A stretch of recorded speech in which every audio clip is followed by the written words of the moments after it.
Welcome, everyone, in War Damn Eagle. It is Saturday. You know what that means. Unfortunately, this will be our last college football section show. The season is ending. We are getting near the end. National championship game is Monday. Let me don't waste no time. Bring on Mr. Justin Hicks. I think I just got my pink slip. You're just now letting me know. Oh, it's the last week of college football. That's why I thought I was fired for a second. I thought you was fired. Man, this has been fun though. This COVID year, and it's my first time doing anything like this. I don't know about you, Tommy, but this was so fun. On this serious of a note, it would be, other than like talking shit online or whatever the case may be, which you do well at. Well, yeah, sometimes. I mean, like everybody has seen my trolls. I like to go a little trolling every once in a while. Just start my morning off right with a cigarette, and then I go trolling and get underneath people's skin. I'm bad for that on Twitter, I admit, because my mama ain't got Twitter, and it's my New Year's resolution to not do that as much because I get boxing fans riled up. It's hilarious. I love it. I got to quit doing it. It gets to the point where it wastes like 6 hours of my day. Yeah, exactly. Because some people I really have, like, I don't have a life sometimes, but other people really don't have a damn life. And I mean, they'll hit me all. I've had to come in my inbox. Let me tell you something, okay, you stupid son of a bitch. I don't give a damn what you think of that coach. They really, I don't. That's the funniest part. I got a friend again. He's in sports media, or he has been, and we were talking about this just last night. People will go at you for days and days on end. Dude, they'll come at you. I swear, go to a Dallas Cowboys chat and tell them Troy Aikman was the most overrated quarterback of all time, and they will come at your neck, dude. I'm talking about like hardcore as hell. Well, put the Romo is better in there or something. Or a couple of things have changed since last time we had a show. We had the show after the Gus Malzahn firing. It's pretty happy, but now we have a head coach at Auburn. Yeah. And I do want to know, because we really haven't got to talk one-on-one about that. How excited are you for him, man? I'm pretty crunk, man. I mean, the offensive and defensive coordinators he's hired look pretty impressive. Mason. They did keep Cadillac as the running back coach down there, which was a smart move, I think. Yeah. I think he's the only guy that they kept off the Gus Malzahn coaching staff, if I'm not mistaken. Yeah. A lot of people were pissed. Some people thought that maybe they should keep Kevin Steele on. And here's the thing. It's not out of the norm for a head coach to go in and clean house and fire everyone there. Right. And it's, some people are panicking because we're losing players. Well, we lost this player. Look, it's not out of the norm either for guys to transfer or to not end up coming like they were planning on originally come, because they ain't talked to that guy. They ain't even had time, Yeah. It's really unfair to the player and the coach, especially year one. I mean, it's year one. If we can win 5 games, I'll be happy. Mm-hmm. Because it's year one. Now, year 2, he'll be expected probably to win 9 to 10. Yeah, because it is the SEC West, as we've talked about. I gotta put that in there, and you're expected to compete with Bama. Yeah. We'll get all that to the middle. Let's not lose focus on the games. The bowl game, the first one I got up is these bowl games are getting hilarious. The Myrtle Beach Bowl, Myrtle Beach, I believe, is what that is out in Carolina. So you got Appalachian State and North Texas. Appalachian State hangs 56 on North Texas. So it ends up being 56-28. Appalachian State gets the win. That finished Appalachian State's season off at a 9-3 record, which is not bad. No, they've become a little powerhouse, I think. I want to say they're Sun Belt or Sun Belt Conference. Sun Belt or SWAC or SWAC. They're not in the SWAC, are they? They're in the Sun Belt, I think. I want to say Sun Belt because they used to not even be in. They were like D2 or whatever, one of the lower, not even That win over Michigan's made them a powerhouse. That put them the giant killers that they became. I have a friend that calls them the giant killers all the time, but I'm proud of them, man. They've overcome a lot. Hey, they come into Auburn a couple of years ago and almost beat us. They're tough. They are a tough out. Marshall, them and Marshall this year had a very good game in which Marshall did get the win, but man, it was chock full of. It was just a good game, a good football game. It was only like 17-9 or 24-9, but it was a lot closer than that score. Nothing says that you don't matter like going to the roofclaim.com bowl. University of Central Florida and BYU. BYU kills Central Florida. 49-23. BYU gets this done. It makes BYU finish at 11-1 record, which brings it back to the discussion: should they extend the playoff? I think I go back to Colin Cowherd and what he said. I don't like Colin Cowherd necessarily. He's all right. But he says it will expand within the next 2 years. I think it does too.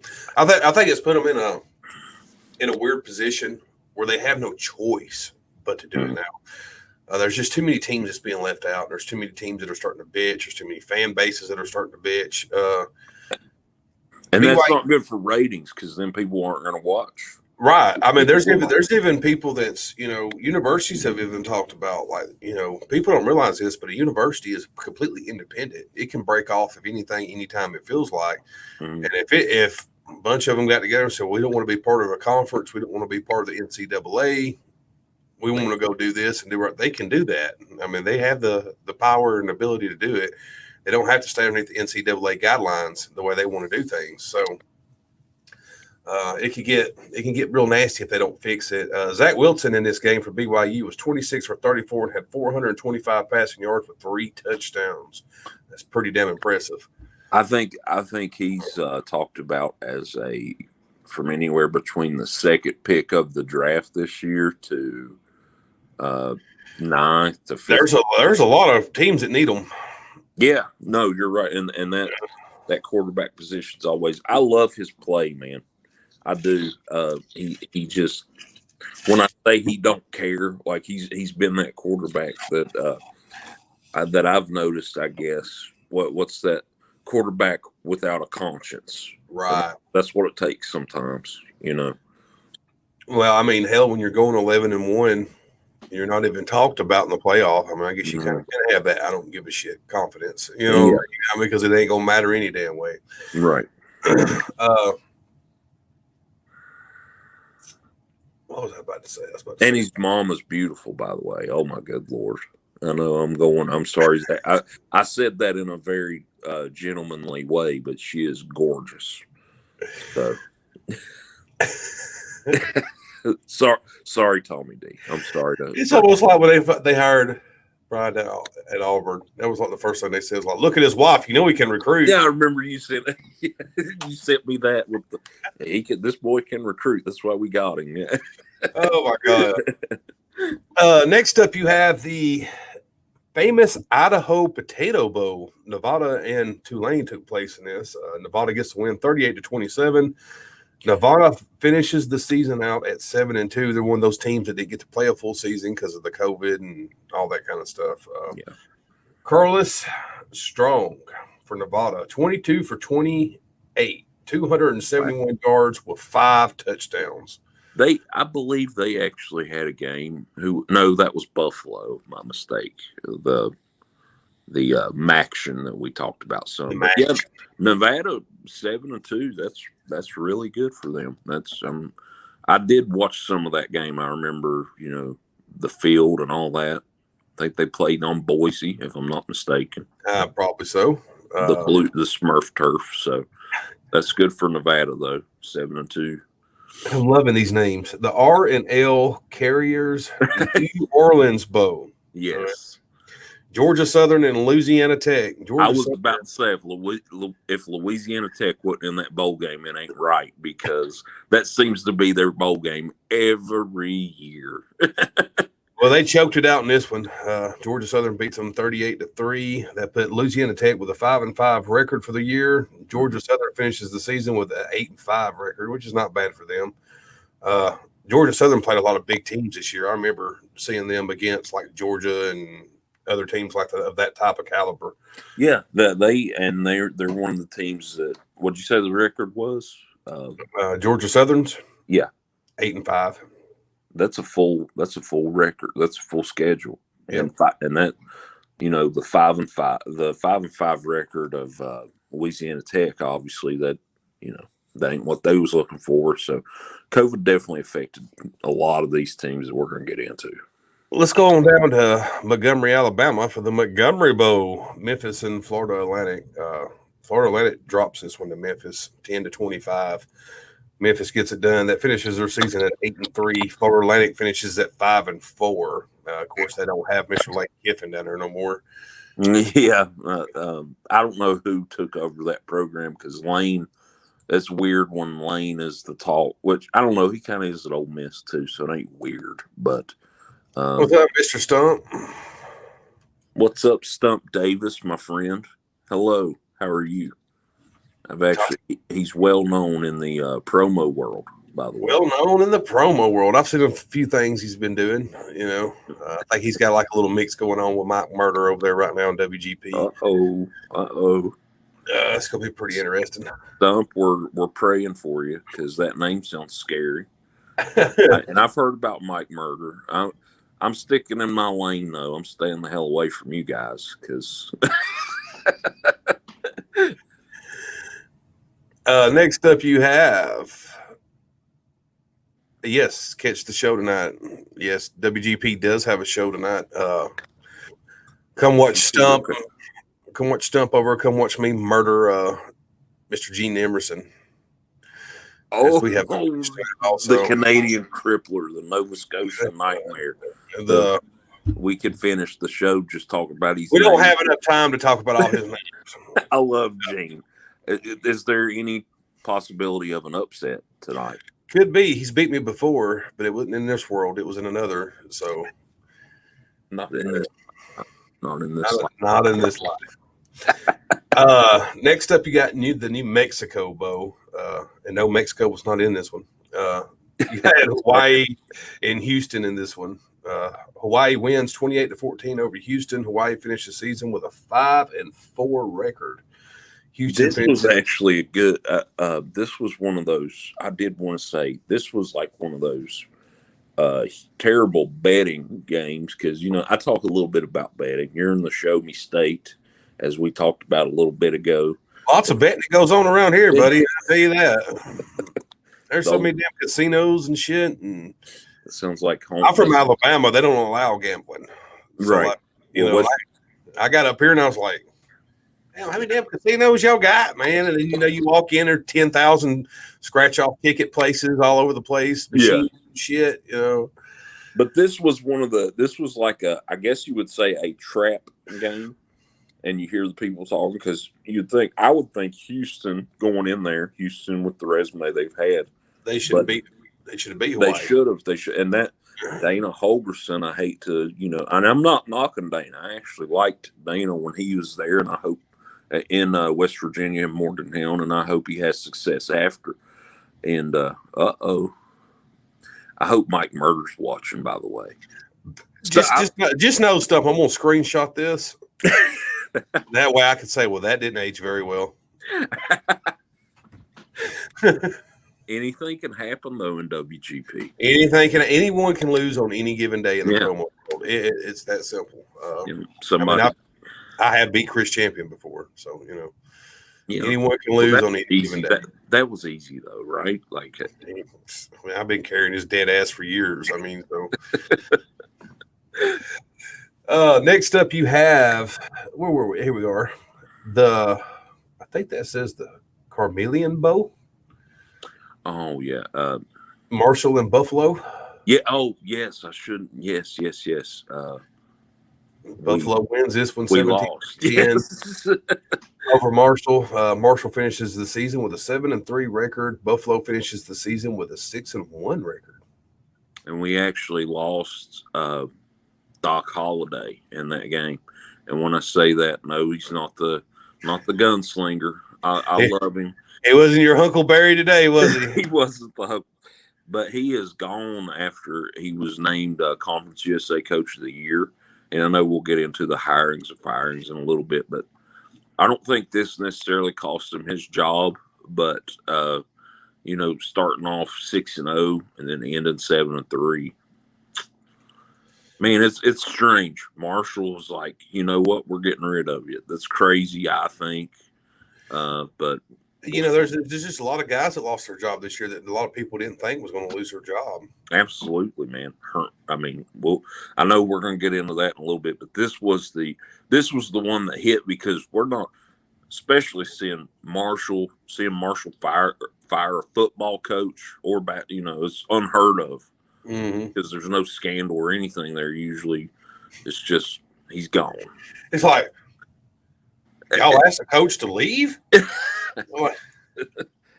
And he turned the program around. He really had. When he got there, I forget. I know Bobby Pruitt, but in between them, it was some coordinator at another. He's at a smaller college now. That guy was terrible at Marshall. At Marshall, he was terrible.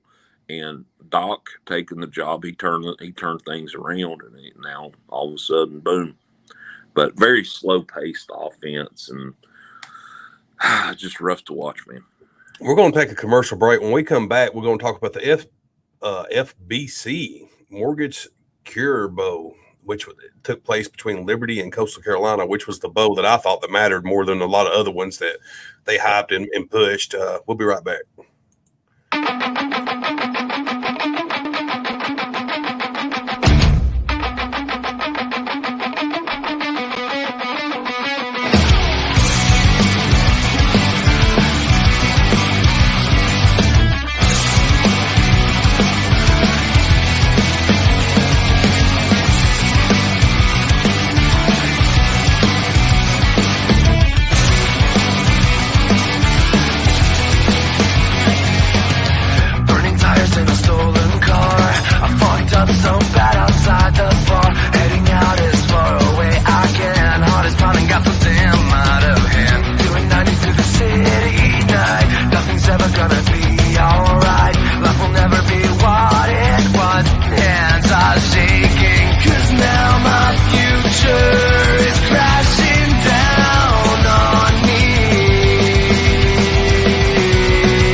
Total Non-Stop Podcast, catch it every Thursday with the Moose Man, Mr. Gene Emerson. All right, let's move it along. As I said, we were going to talk about the next game up was Liberty and Coastal Carolina, the FBC Mortgage Cure Bowl. Two teams that went most of the season undefeated. Two of the most talked about teams, I feel like. They're or under talked about teams, we shall say. Liberty with Mr. Freeze over there, taking over there, trying to reamp that program. One of the big talks that he was going to become an Auburn as the next head coach. God, he did not. He's Gus Malzahn 2.0. Yes, he really is. He's not an SEC. I don't think he's an SEC head coach anyway. He'd just get murdered there. They take on Coastal Carolina. Coastal Carolina, number 12 at the time. Another team that's been coming along whipping everybody's ass. They lost one game. Yep. 37-34 ends up being the score. Liberty gets this one done. Freeze and his crew wins, but you can't take nothing away from Coastal Carolina because I'll be honest with you, there's a lot of people who didn't even know who the hell Coastal Carolina was until this year. They are put on the map now, officially, and happy for them. Anytime a new program pops up, Tommy, like this, it's almost like I know Liberty ain't necessarily Oklahoma, but Right. Boise State comes to mind. Yeah. And if you look at you got Boise's coach now. So they became one of the smaller schools to become a huge football program, and I wonder if the same happens for Coastal Carolina. I hope so for their sake. I hope so too. And actually, I had Coastal Carolina winning this game. To be honest with you, over Liberty. I did too. Something about Hugh Freeze. He got he got busted at Ole Miss. He's a quote unquote pastor that cheats, and a former. I don't know. I know some weird facts about Hugh Freeze that I shouldn't. I feel, and he's just a weird dude to me. He almost comes off like Kevin Steele can be a good football coach, but to me, Kevin Steele's a little weird. Like, right, weird dude. It's not that sexy pick. And these guys, they stay within the same conference. That's the funny part. Is Kevin Steele? I don't know where he goes now, but would it shock you if he went to Auburn owes him $5 million. He might go home and sit. That's what I would do if anybody offers me $5 million. You ain't seeing me for a good bit. You will probably. I'll call and say, "Hey, Tommy, you need $10 through PayPal or something." $10. I got $5 million. I'll hook you up with 10 though. 10. You need a 20 spot. You need a 20 spot, man. That's going to cost you. That's going to cost you something on the OnlyFans. Is what it's. Next up, you had the Serve Pro First Responder Bow. They're losing all creativity with the name of the bows. You had Louisiana, the Raging Cajuns taking on UTSA. UTSA, you hear that, Mr. Presidente? They made it to a bowl game. Against a good team, too. It's a good team, but they got their ass whooped. 31-24. Louisiana gets this one done. Louisiana finishes the season number 19 in the nation, 10-1 season. That is pretty damn good. So that's what I'm talking about. A 10-1 season. I don't give a damn what conference you're in. I feel like you should have some kind of chance to slide in and play for a championship with a 10-1 season. That's damn good. It really is, Tommy. And we'll get into more conversation on that. I loved your idea probably more than any other that I've heard, adding each conference, and just they could do it easily. Yeah, easily. Adding each conference and having it don't matter if it's the MAC, the SWAC, the Conference USA. If you win your conference, you should have. I don't care if your record was 4-9 or some bullshit. If you won your conference, you should have some kind of shot. I mean, it's kind of how basketball does it. I mean, it is conference. You know you're going to get in. So it just makes perfect sense. I just don't. And a lot of times doing that, you're going to have some shockers. Of course, you're going to like in college basketball, the best basketball team the best basketball team hardly ever wins. I mean, it's who's hot at that time. And yeah, they're usually really, really, really good, but they may not be the best in the country. And I think it's a good thing, though. I really do. I do too. There were some bowl games that didn't happen, unfortunately. Union Home Mortgage Gasparly Bowl, whatever the hell that says. It was UAB's bowl game. UAB didn't get to have it. UAB did win their conference, by the way. They did win the Conference USA. 6-3 for the end of a record. Bill Clark's got them guys back on track down there. Of course, we'll talk about that jackass in a minute because he just totally disappoints me about a few things of the type of person I thought he was. All right, we'll move along. Next up, Army also didn't have their bowl game, but they do finish the season at 9-3. Oh, they did. They actually found an opponent, though. Did they? Army in West Virginia. in West Virginia. Oh, Because goodness. it was canceled. It was canceled. So what you're saying, I forget who they were supposed to play. And West Virginia is like, we'll come play. We're not doing nothing. So we had 49 states hating us that day, and half of this one. First big bow, the Cheez-It Bowl. Number 21, Oklahoma State versus Miami. This game shocked me. I actually thought Miami was going to win this game. I do. The way Miami, high power offense that Miami usually has, I thought Oklahoma State might not have stood a chance. Miami finishes the season with an 8-3 record, number 18 in the nation. Oklahoma State wins this one 37-34. They finish with an 8-3 record, number 21 in the nation. That's about average for about what Oklahoma State's been doing, but that's a big step up for Miami. They've been pretty terrible. Yeah. Is it fair to say all three losses for them? They lost in both anytime you lose is bad, but they lost that close. But all three. They didn't get blown out really by no one. But UNC did. UNC did. Them. That's what I was going to say. So they were a weird team. I'm hoping Miami. I'm not a Miami. Somehow UNC hung like 40-something, 50 points on them or some shit. It was crazy. It was crazy amount. Yeah. Miami had like 20. Yeah. It wasn't pretty.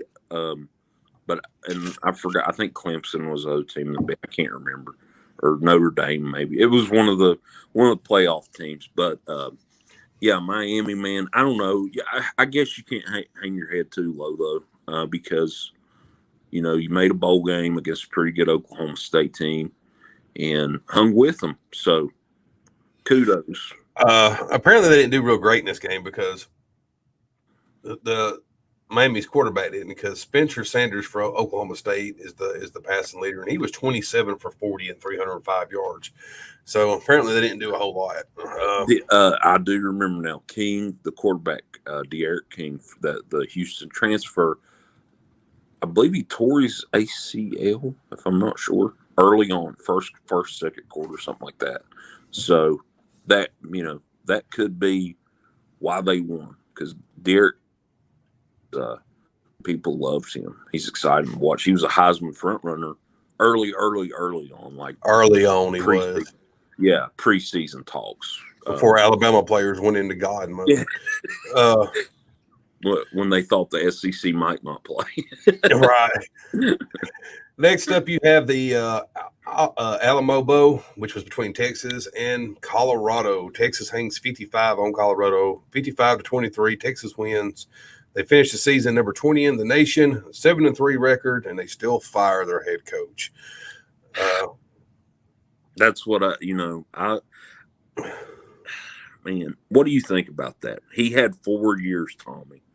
And I think, we talked about this before. It takes at least 3 to just start getting your players in. At least 3. And 7-3 is a hell of an improvement from what I've seen Texas do for the past 3 or 4 years. So, he was improving. Mm-hmm. This is one of the things that I seen Nick touched on, why he hates the playoffs so much, is because he says that now since the playoff, if you don't get in the playoff, you're so prone to get fired because now the bowl games don't mean anything. You used to get to a bowl game and it would save your job. If you were making it to some kind of bowl game every year, whether it was the Alamo Bowl or whatever, it saved your job. Now that's not the case. If you're not making it, if you're not in the top 4, a lot of times people are getting fired now. It has happened all year. He's right about that. But at the defense towards the playoff system, they still have the bows. So Yeah. No, I see what you're saying. I could see Nick's point. I guess it took some of the shine off. I still watched, especially the bigger bowls, the Sugar Bowl, Sugar Bowl was a playoff game. But it kind of does. But to me, I do with them what I've always done. I use them to watch the earlier part to hold me over for football until the good bowls came around. Yeah. So I still watch them. You know what I mean? Regardless that we got a playoff or not, but it does kind of make it where they don't matter that much anymore because you're like, well, now we got a playoff for the championship still. They're still playing when before you knew who was going to the championship right away. So now you got to highlight you still got games that are making it competitive and stuff. So now it's like North Carolina versus Boise State or some shit like that. It's just not as attractive as it once was. Your Wake. I'm not knocking on Wake, but they're a team that kind of struggles, has struggled in the past to get to a bowl game in a normal season, like a Wake going against somebody in the Big 12 or something, Big 10. And I know what you're saying. I'll hold you over. That's what it's all about, though. Bowl season. That's what it's about. Yep. Watch a bunch of guys get the shit kicked out of them on the holidays. That's what it's for. Next up, you have the Goodyear Cotton Bowl, Oklahoma, and Florida. Man, this could not have went so terrible for the Gators. This is not what they wanted to happen. Florida loses 20-55 to the Boomer Sooners. If I would have been a betting guy, I would have had my money on Florida. Me and you talked about this right before or the day it came on or whatever. I remember, we were asking each other who you got. We both said Florida. If you look at Kyle Trask, I think going into this game, he was the Heisman. I don't know, now obviously, God, that game he played was terrible. It was horrible. And three picks in the first quarter? 3 picks in like the first 10 minutes. Like, I don't even get like how Dan wouldn't like sit your ass down. Yeah, what is wrong with you? After the second one. Yes, it was because after that second one, it was over because the momentum had shifted so much towards Oklahoma. You could tell it. I don't know. It's one of those games. Like at the beginning of the game, Florida just was there. It's like you could see it on their players' face and everything. They were just there. Yeah. Oklahoma's on the sideline with the rally towels and the, you could see their energy from a standpoint. They were there to whip their ass. They were pissed that everybody has overlooked them so much. So, and do you remember me saying Oklahoma ain't got no defense? they weren't supposed to have no defense. That's the thing. They weren't supposed to have They were supposed to have a decent average team that Florida should have beat like 40-something to 27 or some shit. That's flip about score and flip teams. I mean, flip the teams and the almost. scores. I would have never expected anybody to score 55 in this game, but at least 40. 40 to 20 or something like 40 something to 21 or something like that. It's kind of how I figured it would have went. But those 3 turnovers, like right off, and then you had like the one play. It was like one play, one score by Oklahoma. Yeah. Like they were just like dominating them, dude. It was embarrassing. It was like Florida didn't even. I don't know if it was the hangover that Florida still had from that Bama ass kicking. You wonder about that, because they were talking about playoffs, and you can't. Let's be real. Bama made them their bitch. Okay, I mean it was embarrassing. Dan Mullen even got on there. We'll talk bulletin board material in a minute, but he said when we win the SEC championship, and I said, uh-oh. Saban said, and I took that shit personally. That Michael Jordan, the Michael Jordan, Nick Saban. I said it before, and I'll say it again. I think this is Saban's last year. I think he retires after this year, and I don't think anyone was stopping him from winning another championship before he leaves. I just don't. Me and you have talked about this because he has mentioned he wants a media career or analyst career outside of. I think it'd be perfect for him. Perfect. Yeah. I wouldn't mind listening to Nick Saban every week talk, about football, X's and O's and shit. That would not bother me at all. As much as I don't like the guy as a head coach because where he's coaching at, other than that, he's a mastermind. Yeah. And if that doesn't work out, he can come back to his home state of West Virginia, and we would take him in a heartbeat. Nick, we raised you, honey. We raised you. West Virginia would be like, we'll pay your contract out through Alabama. He'd be like, I don't coach her no more. We'll pay it anyway. Just come. We don't care. We'll pay you plus pay your buyout that don't even exist if you'll just come up here and get us a championship. I'm telling you, West Virginia fans, I love them. We can be delusional because we're always like, well, we got Nick and Jimbo. And people are like, no, what? Jimbo's? Yeah, he's from here. Technically, they grew up West Virginia fan. Huh? Don't tell people that. I know I've got heat from that before. That's where that son of whoa, sorry. No, yeah. I forget how Jimbo is to me a doofus anyway. So yeah. Next up you have The Duke's Mayo Bowl. Oh, speaking of who was it? Wisconsin and Wake Forest. I was going to say, speak of the devil. And as you say, Wisconsin can't. I mean, Wake Forest can never win in bowl games. 28-42, Wisconsin kills them. Even though Wisconsin has got like all kinds of players out, guys that's done opted out of the season because Wisconsin ain't played half the year. Wisconsin finishes their season with a 4-3 record. Wake Forest finishes their season with a 4-5 record. Wisconsin was really screwed over by COVID this year a lot. And next year they have actually lost the quarterback Jack Cohn, C-O-E-N or C-O-A-N or whatever. Iowa and Missouri has been canceled. If I was going to take a pick in this, I probably went with Missouri, the way they've been playing. Yeah. If that finishes their year, that puts Iowa at a 5-2 record for the year and Missouri at a 5-5 record. Now, 5 of those wins probably came in 5 weeks, the past 5 weeks for Missouri. Because they've been hot. So, no, they have been. They were able to play anybody and compete in the what the hell? The Offer Pad Arizona Bowl. The Offer Pad. What is that? I have no idea. The Offer Pad. That's what it. OFFER. Offer Pad. That's a new feminine product. I don't know. Ball State and San Jose State. Ball State wins this one 34-13 over San Jose State. I probably wouldn't have picked Ball State in this one, but Ball State finishes the season with a 7-1 record. San Jose State finishes the season at number 22 with a 7-1 record. All that just sounded ugly, didn't it? The Offer Pad Bowl, the Ball State being in a bowl. They win in that bowl game. Them winning against the 22 ranked team. Yeah, that was nasty. Here's a game that I got to talk about. Oh, I can't wait to talk about this one because I've seen it. The Lockheed Martin Armed Forces Bowl between Tulsa and Mississippi State. Number 24, Tulsa and Mississippi State. The fight that broke out in this game. There's so many players that's going to be suspended for next year and so many players that's not going to be playing. I mean, helmets come off. People got football kicked in the mouth. I mean, it was nasty, dude. That's one of the worst fights I've seen in college football. Like, that was pretty bad. They were fighting before the game started. They were mouthing at each other. Yeah, like, dude, you're in the Lockheed Martin Armed Forces Bowl. You're not in the national championship. Like, what are you?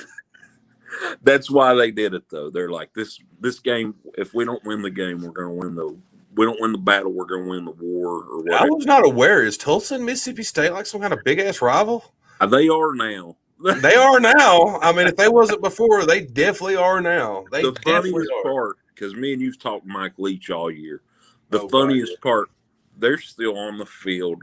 They won. Mississippi State won, right? Yeah, 28-26. 28, okay. They're talking to Mike Leach. While this fight, there's cops and people everywhere. It just broke up. People's running around. There's blood everywhere, probably. And they're like, "What do you tell your guys?" And he said, "I tell them not to do this. This ain't good." But it was so Mike Leach of him to, "Hello, Miss Kincaid, the Batsy from 2020 or MWA. Sorry." The multi-continental wrestling. I love it. And she's on 2020. I don't know. I'm supposed to be on 2020 tomorrow, Batsy. So if I am, if you're on there, I will lose. I already know. I've came in fourth every time I've been on there, Tommy. That's how me and Brandon met, and I put mine and his score together, and we still lost by like 21 points. Well, it happens. I mean, but yeah, they're talking to Mike Leach. This is the funniest part. They're like, "What do you tell your guys about fighting?" And he's like, "Well, you don't want them to fight, And he's just so calm. There's been 38 guys just sitting there throwing fists, and Mike Leach is like, "But we won." So, oh, here we are. we got the West Virginia and Army game. Yeah. AutoZone Liberty Bowl. West Virginia wins 24-21 over Army. West Virginia finishes the season with a 6-4 record. Army finishes with a 9-3 record. I was pretty impressed how good Army was this year. They really were, man. That they run that triple option that them and Navy are very, very, very good with doing, because not many teams can succeed that way. And West Virginia, honestly, they looked terrible in the first half. We had to switch quarterbacks up. Austin Kendall came in. I ain't saying he won the game for us because it was only 24-21. Defense really prevailed at the end. And right after the bowl win, he announced he's transferring. So, life of a Mountaineer fan. Life of a Mountaineer fan. I have got to ask, how the hell do you get into a bowl game when you're 3-7?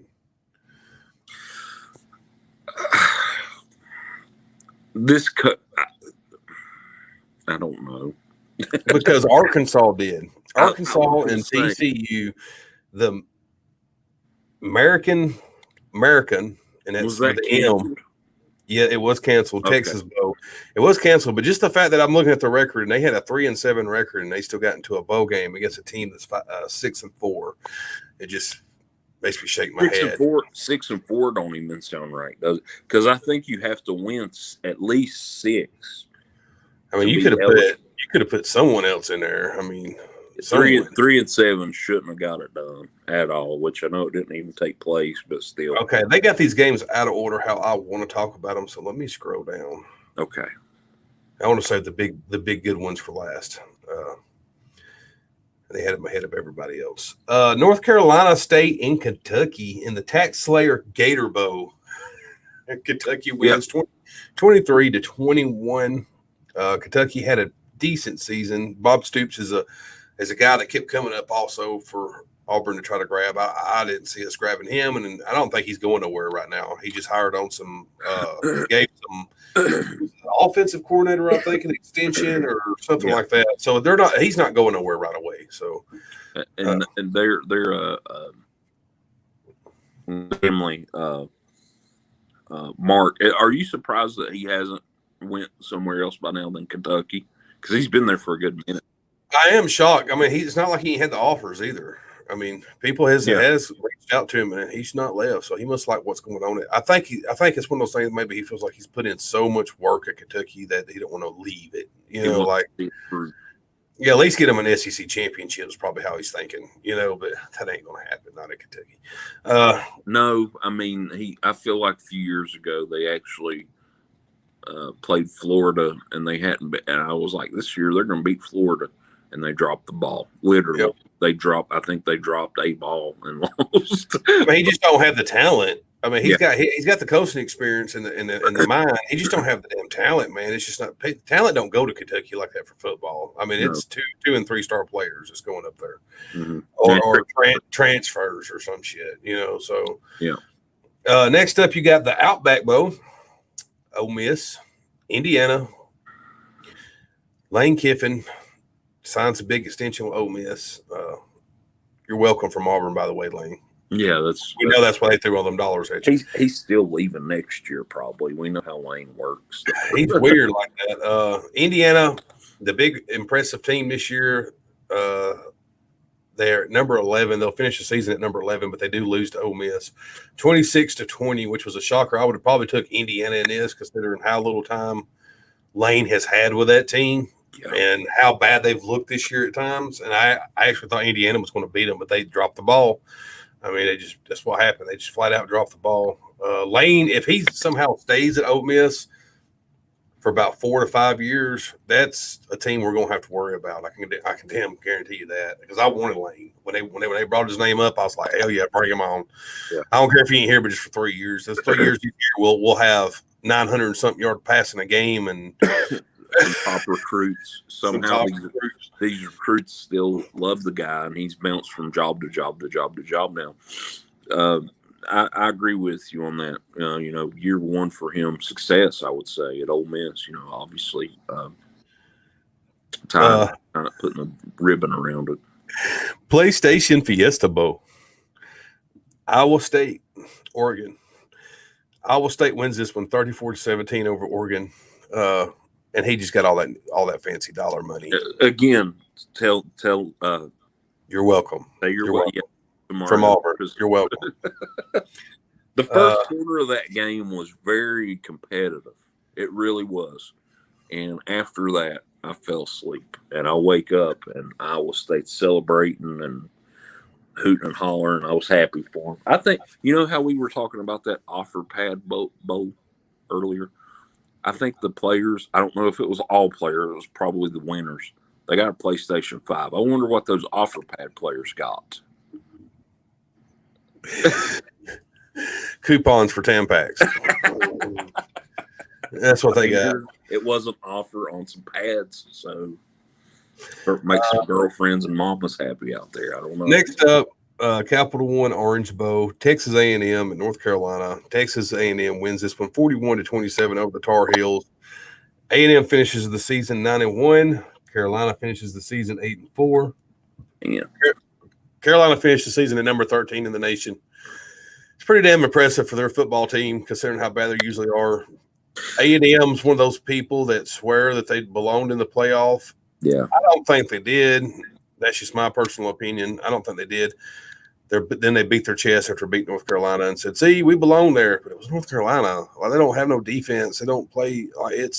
They really don't. I mean, they'll get them a nice player here and there. Sam Howell, the quarterback, I think he's only a sophomore.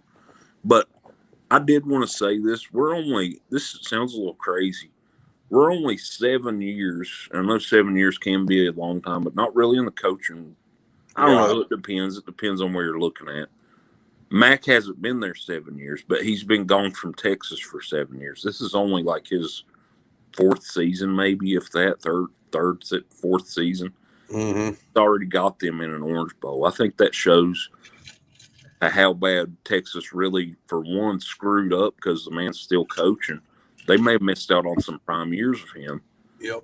And, Jameis Winston, I hate to talk about this, but Jameis was actually thinking about going there. I think it was, I could be wrong there.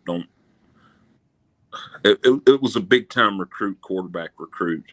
And after Texas lets Mac go, it didn't happen. So, Auburn almost got James Winston too. Yeah, he could have been.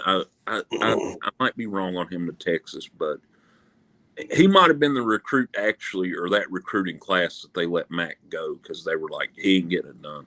Well, now he goes to UNC and he got it done. And the same Charlie Strong's at Alabama, even though he ain't doing much, I'm sure he's doing something. You know, we love. He might be doing something after all these coaching fires.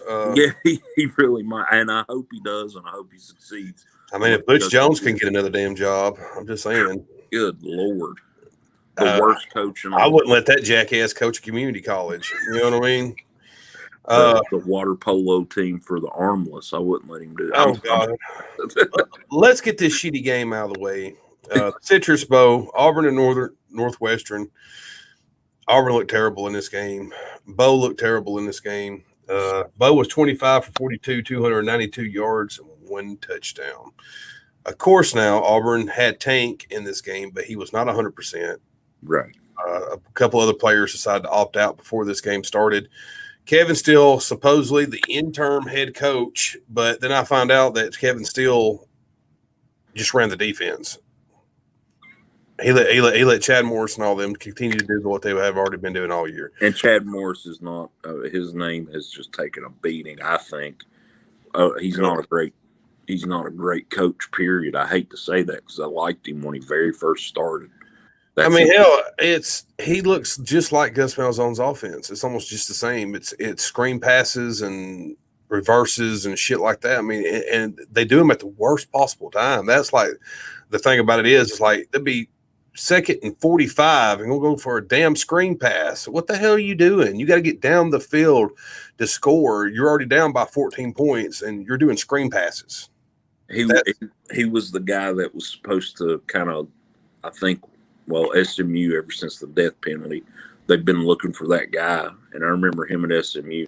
He went like 2-8 or something. And I was like, God almighty, are they back on the death penalty? What happened? And then the next I hear from him, he's an OC at Auburn. And that's how, gosh, it's ugly, man. I'm sorry. The Chick-fil-A bowl, or Chick-fil-A, I'm sorry, it's the Chick-fil-A Peach Bowl. Yeah, Peach Bowl. Georgia, Cincinnati Bearcats. Bearcats almost had this one, man. I mean, they were right there, but Georgia gets it done, 24-21.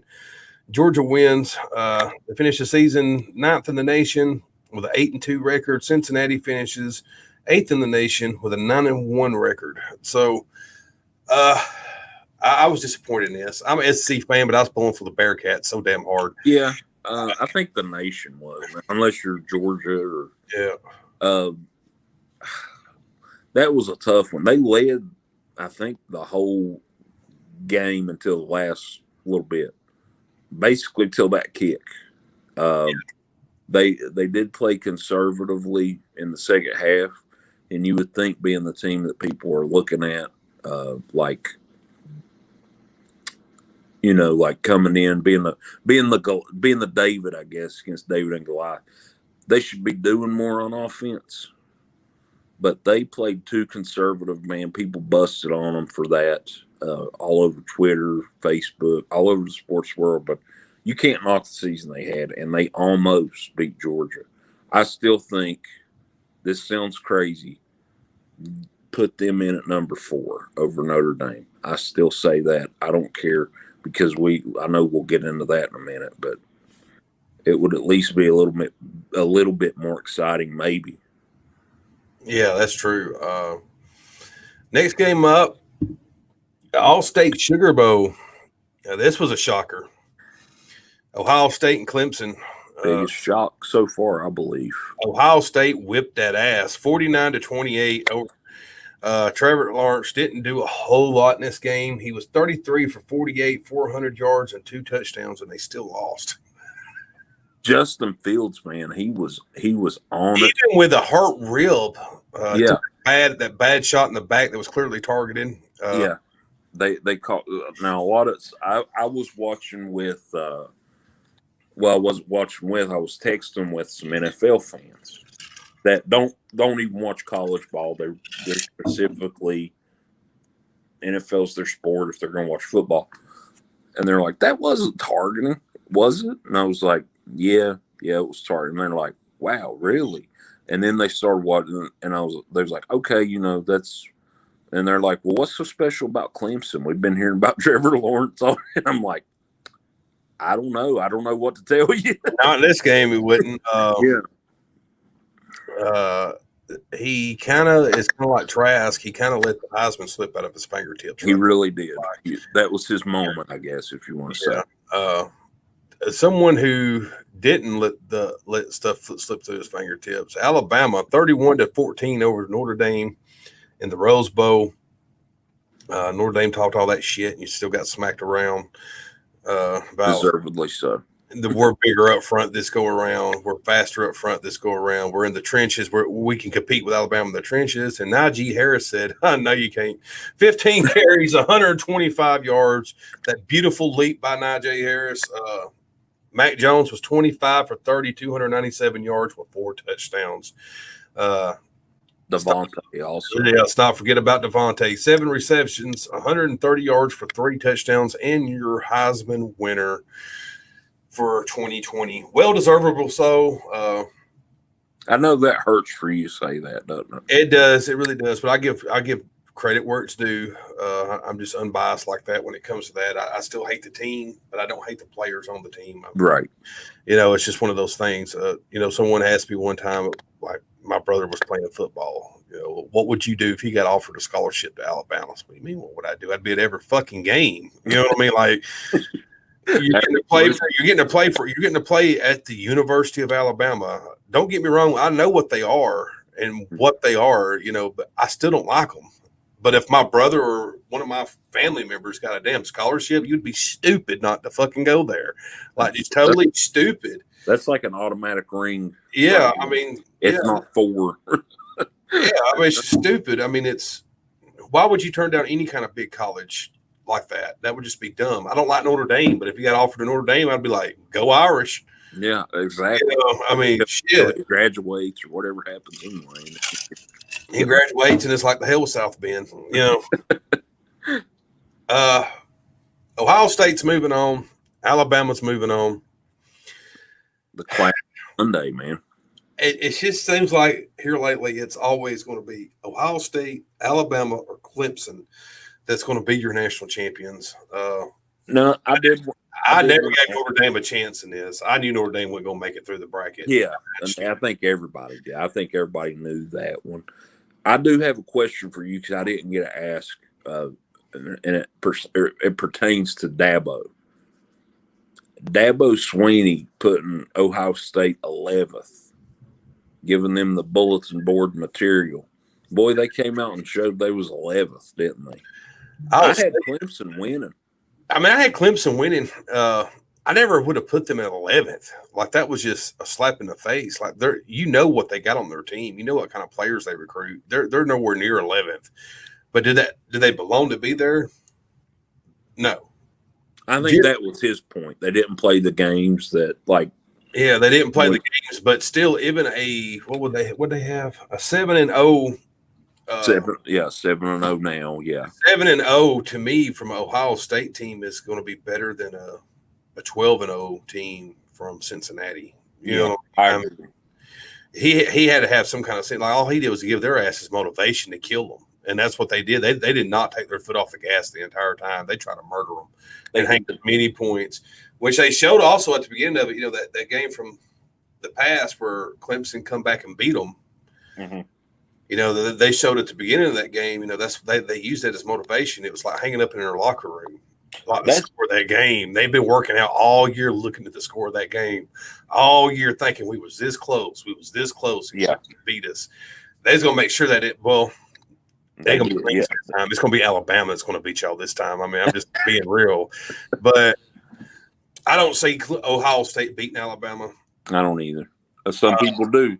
I know Justin Fields is a god of a quarterback. I know they have great talent over there at Ohio State, but Alabama's defense is nasty.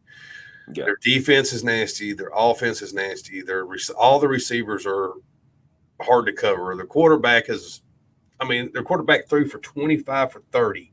Means he missed 5 passes, people, the entire game.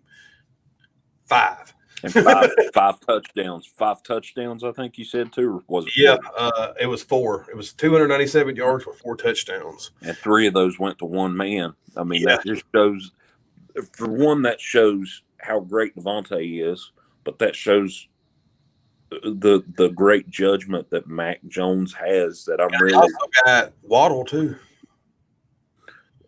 He's out, isn't he, with that ankle? They're saying he might play. You're talking about for the next. Yeah, if he plays, and he's even half of what he can be, because I honestly, before Devontae Smith, and I give the boy, I'm honestly happy a Heisman or a quarterback.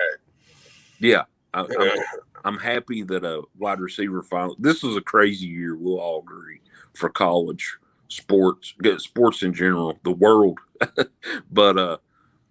When I look at that team, I love Waddle, man. He ran. I can't remember who they played. It was an SEC game last year, I believe.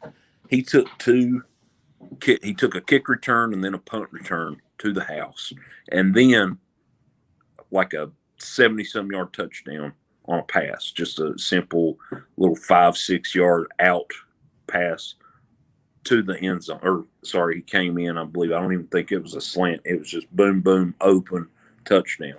He had like 300 and some yards. So if he's in that game, or 200 some yards probably, but if he's in that game, Ohio State, I don't know. I'm sorry, I can't give you a chance. I can't. My money would be on Bama, and it is anyway. Nick Saban's just. Like you said, to me, it's just too many weapons. I mean, between Jones, Harris, Smith, Waddle, Saban, the defense, Shark, he's going to be coaching for this game. He wants to get this win before he leaves and goes to Texas. there ain't nothing more. His locker room speeches come off a whole lot better when you got a championship ring on your finger.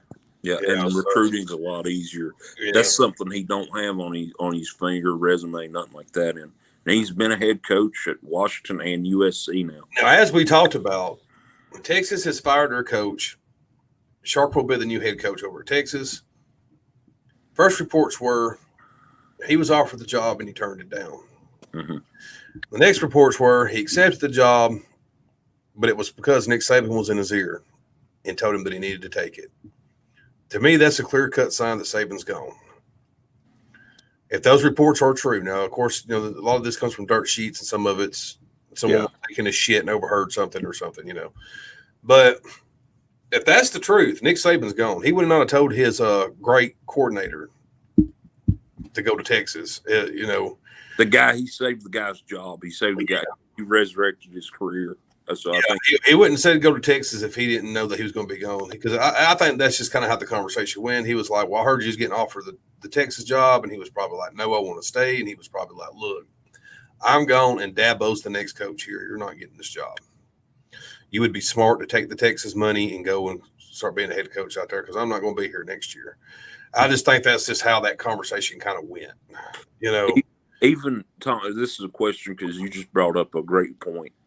I think it's foregone conclusion. Dabo is the clear-cut choice that he goes. It's his home state or home school where he went to college. His daddy's favorite, mom's family's, all their favorite college, all that. But if Saban doesn't leave this year, which, I mean, you're pretty adamant that he will, do you think within these next 2 years he's gone? Oh, hell yeah. Because I would say that right now. Yeah, he's done broke the Bears record, ain't he? I think so. Yeah, I think I think he broke it with this last one, and this one just be one up on him, more up on him. To me, Saban has nothing left to prove. He's getting up in age. 68, 69. Saban is really a family type of man. Like, I'm pretty sure he wants to spend like at least 20 years with his wife and spend some of that dollars he's got, Mm-hmm. And if he's wanting to be an analyst, like how many more years do you got if you're wanting to get in some kind of analyst job? Like, you don't have that many more years. They're not going to hire you at 80 to do that job. You know what I mean? Like, so I think he has to, Yeah. He's just there's nothing left to prove. No, I understand. Sark, you wonder now if he could get it done. The Big 12 is an offensive. I don't think so. I don't think he does either. I don't know what. I think there's a curse. I think Mac Brown put a curse on Texas. That's what I'm saying too. I think Texas is cursed, man. They have just been like, they have had the most horrible luck for years with head coaches, with players, with. I mean, hell, look, they're the team that made it to the damn championship, and actually the quarterback got hurt. Yeah, and they haven't been right since. Like they've not done nothing since then. So the rise of Saban and Bama led to the demise, the fall, whatever you want to call it, of Texas and Texas football. Not just them, any other like team that was usually on top, like USC or a Michigan or someone like that. Like Ohio State, even though Ohio State still slides in there and wins some here and there, Alabama's the one taking the most of it, Yeah, they had some, before they had Urban, they had Luke Fickell for a year or 2 years or what. And Urban, since we're talking coaches, Urban is talking to the Jacksonville Jaguars. I just wanted to get that out there. Well, he wants $12 million. He's not going to get that in college football. NFL, right? Yeah. He's not going to get $12 million in college. He wants $12 million. That's the only reports I've seen. If he returns to coaching, he expects to get $12 million a year. He's not going to get that in college. He's going to have to go to the NFL to get that type of money. And even then, I don't think he's worth it. 1 year is all you're getting. I hate two at most because he can't stand to lose. If you go to the NFL and you're going to the team with the top pick, Jacksonville has a lot to work with. I will say that, and I know I'm getting away from But here's the thing about Jacksonville also. They're also very bad. That's what I was going to say. They have nothing. When you think Jacksonville Jaguars football, what do you think of? What comes to mind to you? Failure.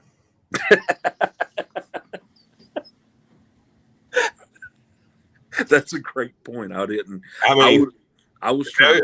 Failure and a lot of karma. Let's just put it that way. They've screwed over a lot of good players and screwed over a lot of good coaches. And to me, I think it's just karma that's come back and bit them in the ass about it. I mean, Tom Coughlin, I think. The Jaguars have been a team since the 90s, bro, and they've not done nothing. Yeah. You know what I mean? So it's – I remember being a kid and them introducing the Panthers and the Jags, and at least the Panthers have almost won a Super Bowl. Been to two. Mm-hmm. They've almost won. So, like, Jags have never done nothing. And I don't know. Trevor, Lawrence is coming out. He's going to be in the draft. He's unsaid it. He's not returning to Clemson. Yeah. So he's going to the Jags. I mean, I know they're going to grab him. They're not going to pass up on him. No, they got to have a quarterback. And what about the rumors of Dan Mullen going to the New York Jets? Oh, my God. I hadn't even heard. So, yeah. And it's like it ain't. At first, it started off as a rumor. Now it's looking like they're really talking. So I wonder if he's thinking the Jets are going to nab Kyle Trask up. Could possibly, but still, it's the Jets, man. It's the Jets with nothing. And you're not running. You're running from Alabama Saban's ass whippings to run to the New York Jets, like where everybody's going to get hold of. Like at least at Florida, you were winning all your games, but Alabama's just about. You know what I mean? And we talk about Saban. And I know this team sucked it up this year, and but they're missing so many players. I will give them credit. Bill Belichick, 6 Super Bowls. You would have to play that man twice a year.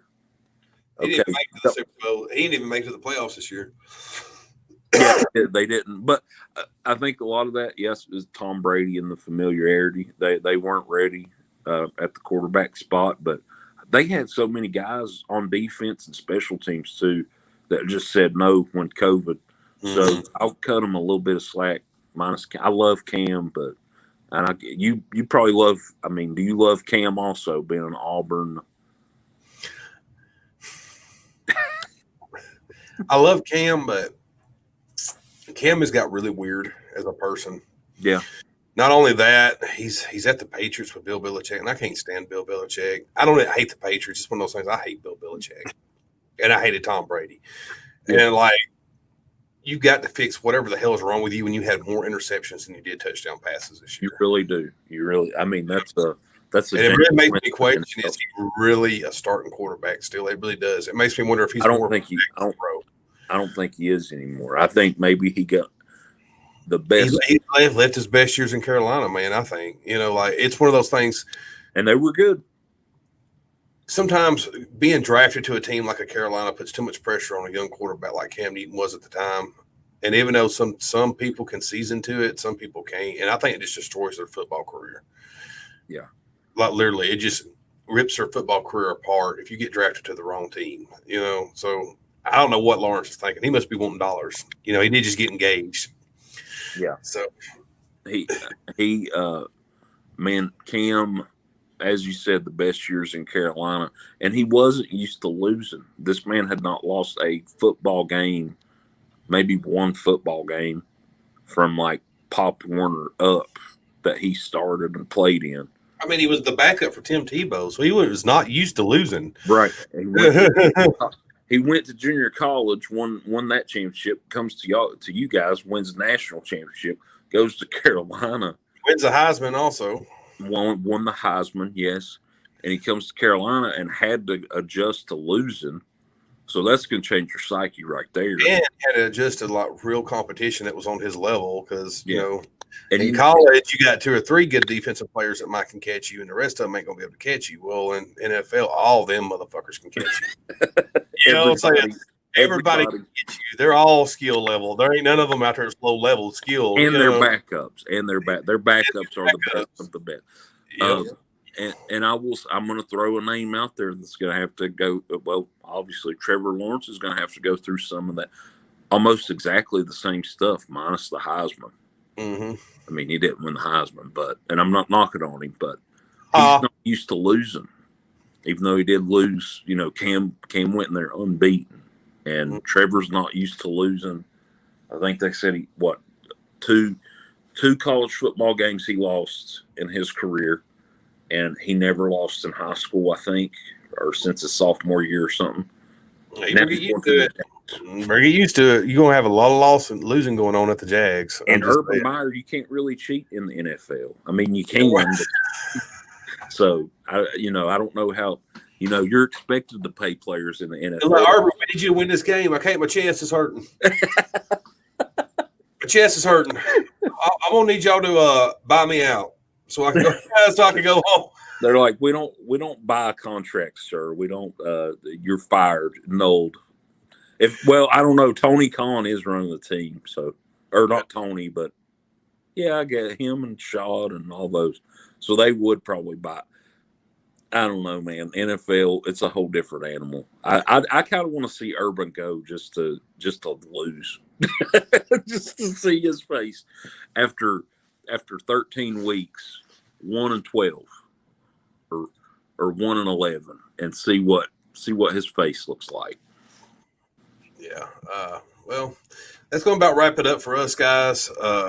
It's been a hell of a season. We will not be back after the national championship game. That's just one game. There's no sense in doing a whole coverage for one game. This will be our last show of the season.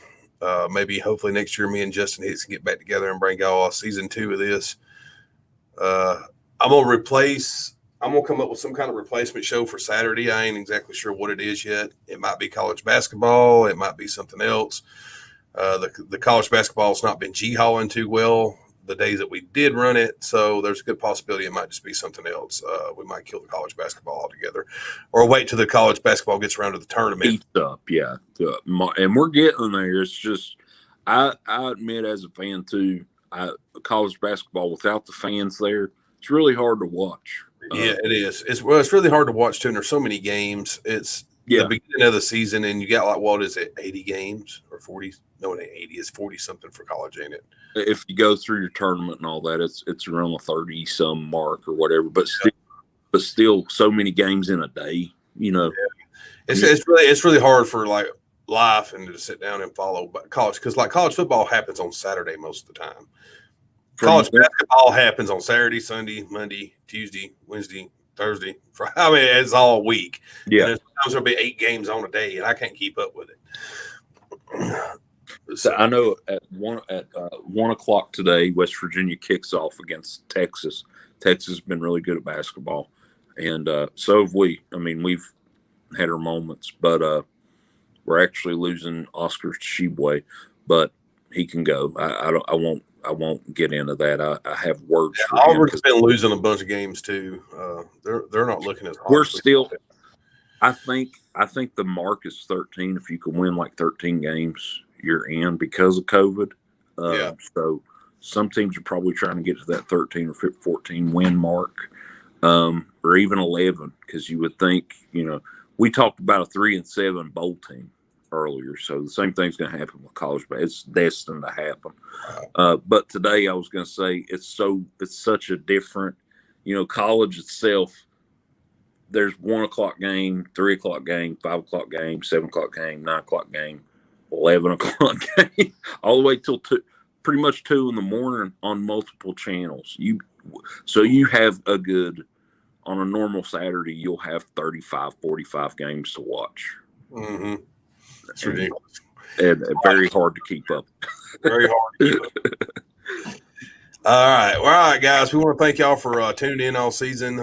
Said me and Justin Hicks here. We'll try to come up with something new for y'all. And that's going to about wrap it up. For me, it's War Damn Eagle. And from Justin, it's we hope Marshall and West Virginia can just compete. Just one bowl. I want them both to win a bowl game next year. That's the hopes. I don't care if it's that Maxi Pad Bowl or whatever we call it. Maxi Pad Bowl. And the Cheez-It Bowl or the Alamo. Well, the Alamo, that would be a step up from what we both got this year, I think. Yeah. I will say Army did. Army was good. It was weird rooting against Army, but it was one of those things. If they won, I was happy. If they lost, I was happy. So. Right. Well, we'll see how Auburn plays out next season. Also, I think they did great with the coaching hires they did. they went there and clean house, and I think Mason's going to be great for our defensive squad, and see what Mr. Boise State man can do down in Auburn. I really think you're going to see significant good changes in year one. And if Nick Saban leaves, it's wide open. It was definitely a smart move to go ahead and fire Gus and bring him in, because now this guy can snatch all these damn recruits. And, he's also recruiting from the West, too, and a lot of fans are bitching. That's a great point, Todd. I'm glad you made, because I think maybe you Auburn boys are on the same thinking process. Because this year people was like, well, why fire Gus now? I remember hearing that on ESPN and all these chat. You've heard it, I know. Mm-hmm. And then a lot, but y'all were happy, but you're like, why are we doing it now? Who do we got in mind? And if Nick Saban is leaving, that's huge. It's a new era. And now it's coming out, it's come out now. A lot of the truth has come to the light that you didn't even ask Justin. I was like, what the hell are we doing? Like, they've got me so confused, but it was nothing but smoke and mirrors. They knew exactly who they were going after. They had their man the whole time. It was never going to be Bill Clark from UAB. It was never going to be Cristobal from Oregon. All that was just smoke and mirrors. It was always going to be the guy they got now. So I heard so much shit talk on them about that was the stupidest move we could ever do. We was the new Tennessee of the SEC, with the coaching change and all this kind of stuff. And I think it was perfectly executed. It was perfectly planned out. They knew exactly what the hell they were doing, and they played Gus into a point where they knew Gus was going to choke out this year. They knew he was. Yeah. This is the best thing to happen for Bo next. We hear about Bo and his ability. Oh, yeah. Bobo is known for quarterback development. Mm-hmm. Brian Harrison is known for quarterback development. I mean, he needs those two coaches so damn bad to get him where he can sit and plant his feet and his vision get better than what it is, and him not panic as soon as he gets the ball in his hand. Because to me, that's just what I get from Bo. When he gets the ball in his hands, he's not calm. He panics instantly. Whether there's guys coming through the line or not, he's in panic mode to get that ball. He wants that ball out of his hands, and he don't care how he has to do it, whether it's throw interceptions or throw it away or whatever, intentional crowding. Yeah, he don't care. He just wants it out of his hands. So he's very inconsistent too. And don't get me wrong, this is what I've said before. I think Gus is a good head coach. He's a good coach, but Gus is only a good coach when he has the players that's already been developed for him. He can't develop players. And now if you send him to Ohio State, let him run that offense right now, he'll hang 50 every game. But if you ask him to go get the players and develop them himself, he can't get it done. But if you give him great players, he can do great things with them. Well, that makes me wonder if maybe he should be in the NFL. I think he should. I think he should run some kind of big high-power offense in the NFL and just be an offensive coordinator, and that's all he needs to be. He don't need to be not a bad idea. All right, guys. Anything last words, Justin? A great season, man. I can't wait to do it again. Love you, man. Thank you for bringing me on. This became a true friendship. Me and you, first meeting, you're like, oh, how's this going to work? Panty Dropper set me up with some bum from West Virginia. And I mean, look at the source that brought you to me. So I had to instantly think there had to be something wrong with you. You know what I mean? I was defunct or something, yeah. But no, man, this has been awesome, and I thank you every weekend that we got to do this. It was really fun, something to look forward to, and enjoyable.